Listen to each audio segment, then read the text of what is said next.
Hey, it's Kevin DeWitt here. Welcome to another plugin knowledge session. In this video, we're going to talk about an application more than a plugin. It's from Soundizers and it's called StereoMonoizer.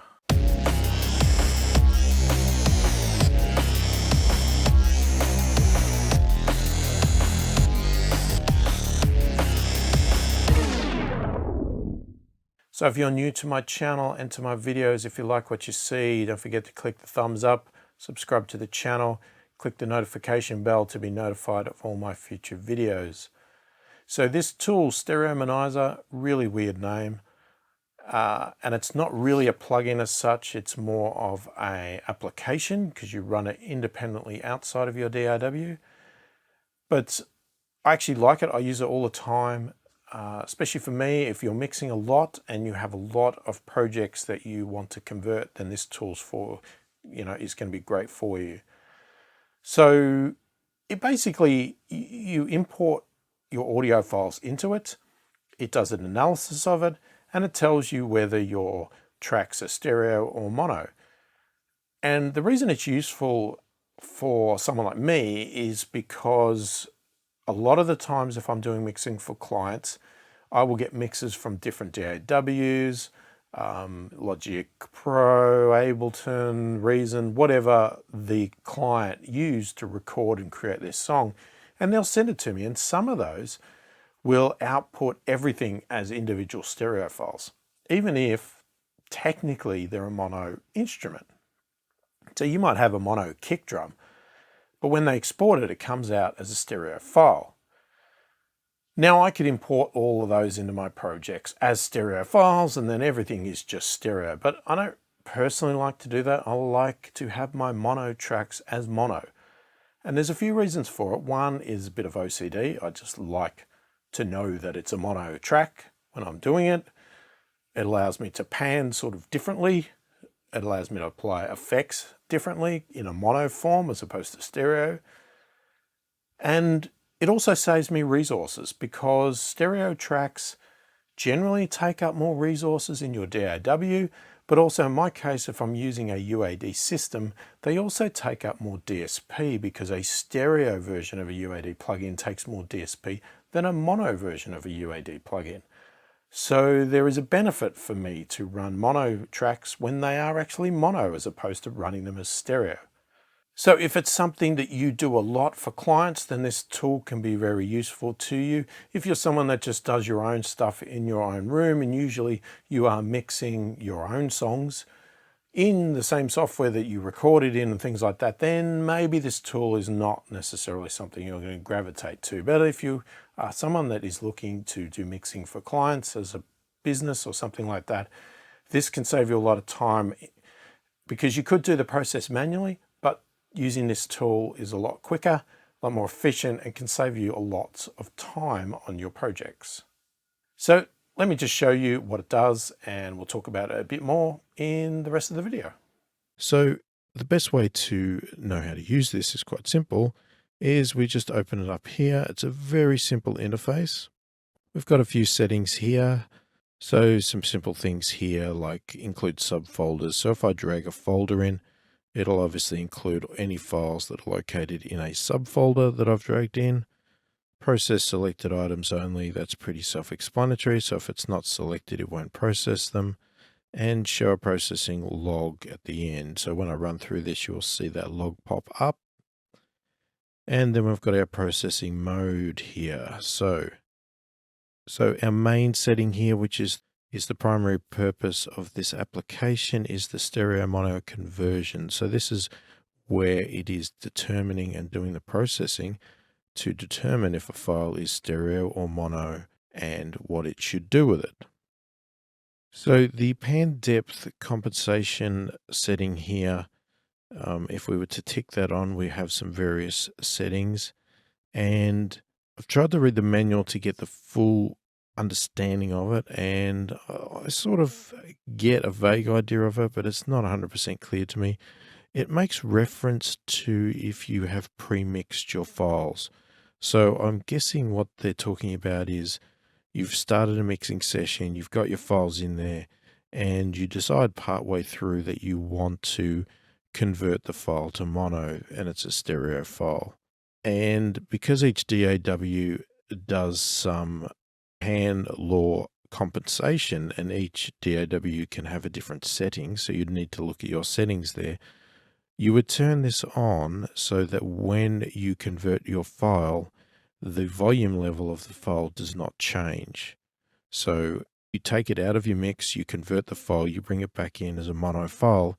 If you've done this pan depth compensation, then there should be absolutely no change in volume between it from being stereo to mono. Now, I don't usually use this setting because I always do this processing before I even start a mix.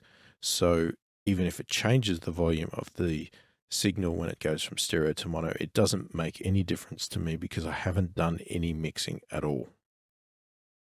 Check for blank files, that's pretty obvious. So if we tick that, it's also going to run through our list of files and make sure that none of them are blank. If any are blank, it's going to highlight them and say that they are blank. So that is an option there that you can tick on if you wish, in case you do get projects that have blank files. And then we've got normalize gain to a number. So if we tick that, we can set it to a number. So if we want to have it also go through all of our files and normalize them to a certain level so that all the audio tracks are the same level, we can do that in here. I don't normally do that because I don't usually trust things that do normalize of gain, as it's just not something I like. I like to take the files as they were originally, except for the stereo mono. I don't really want to be playing with normalizing and things like that because you might get some results that you're not expecting, and then it's hard to go back. Then we move on to our output mode section here. So we can do a couple of different things. You'll see here the settings that I use, but what we can do is we can set it to overwrite the files. So obviously if we have it in this mode, it will automatically overwrite your existing files as it's converting them. Now, if you want to take a backup, you can also do that. So you can tick that and that will create a folder and back up the files, the originals, into that backup and then overwrite the files. Usually for safety, I have it set to this one here, which is choose an output folder. And what I would generally do is I will open it up and I will find the folder that I've dragged the files for, and I will create a new folder, call it converted. And I tick the option to copy all files to output. Now what that does there, as it states, is it copies all files. If you have that unticked, then what happens is if you drag in 20 files and you're outputting it to an output folder, if you have that unticked, any files that it didn't actually have to process, it won't copy them across. So I like to have that tick so that I know that every single audio track is in that converted file, and that is where I'll go to import them into my DAW. And that will include files that it didn't have to change and files that it did have to change. Just so I don't have to go and look in different folders for all of the files. I just get it to copy them all in there, and they'll be the list of files that I will then copy into my DAW to start my project. Then down here we have an Analyze button, and once we have our files in, that's what we will click first to get our results. And then once we get our results, we then click on the button to process them to get our output. We also have some other settings here to zoom in, zoom out, remove all of the files, reset the actions, and deselect all. And we've got a little play and rewind here. So how we work this is, I've got my settings. I then find my project that I want to work on. So this is a project that, say, has been sent to me. I will select all of the files. I will drag the files across, drop them in here. So we'll see all of our files are sitting here. There's nothing written over here at the moment because first step is we need to analyze. So when we analyze, you'll see it's scanning through. And it has finished. Now we can have a look here and we can see the results. So it tells us that they're analyzed. It tells us what it thinks it needs to do. It tells us the source. And obviously, if we normalized, it would tell us that as well. So in this case here, it's stating that these files, the source, are all mono. This one's stereo, mono. And it's also stating that none of these should be converted. So in this case here, it would do nothing at all. Now, what we can do if we don't 100% believe what it's telling us, we can have a look at the file. So if we click on a file here, we will see this little graph. This is our audio file here. And this is where it's giving us some information. So an audio file here that's basically all gray and black is a mono file. And you'll see here that they truly are showing that they are 100% mono. There is no other color whatsoever. Now, if we go down to a stereo file here, we'll see this blue. So wherever it's added blue, that means it's stereo. So you might have files that go mono in certain sections, and what you'll see is in those sections, there'll be nothing at all. It'll be black again and not blue. So we can check this because you might find that you might have some stereo files that really are only stereo for a tiny portion, and the rest of the time it's all mono. And you might have a listen to that section. You know, might click in it, play it, have a listen and go, okay, there's a little bit of reverb there or something like that that somebody's processed. That's fine. I still want to convert it to mono, and you can actually go in and override. So this one, so all of these here are saying that they don't need to do anything, but we have some options here. So in the case of the mono, we could convert to a stereo file. Now, why we would do that, I have no idea. We can convert it to a split stereo, or this stereo file here, we can actually convert it to a mono left. So we can take the left signal as our mono. We could take the right side as our mono, or we could split stereo it. And what we mean by split stereo, so in the case of this file here, okay, in the case of this one here, it's one single file. But what we could do is we can actually split it stereo, as in something similar to what Pro Tools uses, where it uses a similar thing like this one here, where it's got .L, .R, and they're technically the same thing, but they're been separated.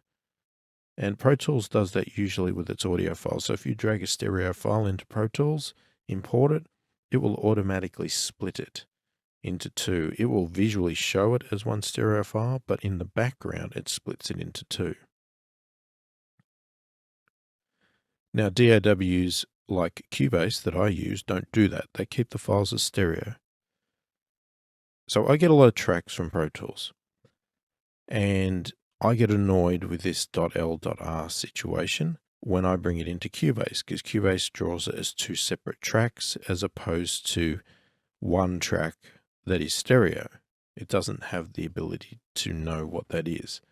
So one trick to do that, and normally how Pro Tools will output them, somebody's done this one differently, so I'm just going to show you. Normally Pro Tools will show you with exactly the same file name, and it will do .L.R. So what I will normally do if I get a Pro Tools session like this, I will drag this file in here and I'll analyze it. And you'll see here, it's come up and stated that it is a split stereo files, two different mono files. Okay, and we can have a look at it. And what it's suggesting we do is we convert it to an interleaved stereo. So it will convert it into one single file. So just to start again, to get my process, now that I've got that there, I'm going to drag all these files in again. And now what I'm going to do is I'm going to analyze. And we'll see that it's picked up this file and said we can combine it into one stereo file. I'm going to go and pick my folder. So I'm going to find the location of where that is. and it is here. And I'm going to make a new folder and call it converted. Okay, copy the files, and we're going to process. So it's going away now, processing.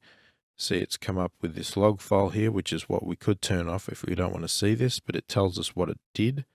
So most of these, it's just copied them, except for this one audio track that it has converted to an interleaved stereo file. So we can close that, remove all of those. Now, if we come over to our folder, we'll see we've got our converted folder here, and we will see all of our audio tracks here. And you'll see this overhead one here has now been joined together.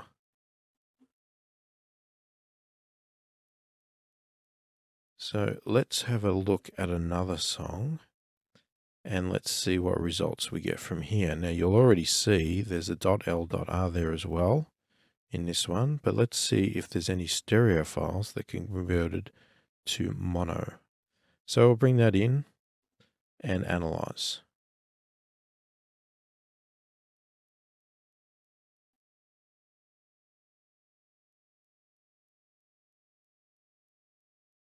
So we've got some different results with this one. So we've got a split stereo file here that it wants to convert into an interleave stereo. We've got some tracks that it doesn't need to convert at all because they're already mono. And we have a hook here that it has determined it was originally a split stereo file, and it's determined that it is mono. And you can see that in the waveform there. So it wants to convert it to take the left signal and be mono. So here's our original tracks here. You can see it's .l.r, so it was a split track. But when you look at the waveform, see it's all gray, there's no blue. So that indicates that it definitely determined it to be truly mono only. And we can take either the left or right. So it usually defaults to the left unless it finds an issue. And that's what it's going to do. We can obviously override it if we want to and make it an interleave stereo file if we'd like to leave it as stereo, or we could take the right side or the left side or just leave it as it is. Then we've got the overheads. Again, they're truly stereo. They were split files, so it's going to interleave them, and the same with this pad file. We then have a room, again, same shaker. Now we have, it was a split file again, stereo, and it wants to convert it to mono because it's truly mono. We have some electric guitars that are mono, you can see by the waveform. And then we have this stereo guitar is interesting because it's showing it as stereo, but see how smaller the waveform is for the stereo blue compared to the gray? And that would be because probably mainly the instrument is mainly mono, but it might have a little bit of reverb or delay on it that's stereo. And then the tambourine now wants to convert to mono as well. So again, we go to our output folder here. We find the folder where our files were located, and we're going to create a new folder, call it converted. And then we need to make sure we have all the tracks selected because at the moment we've only got one track selected. So it would only convert that one track if I left it like that, but we select all the tracks and we've already analyzed. Now we can process.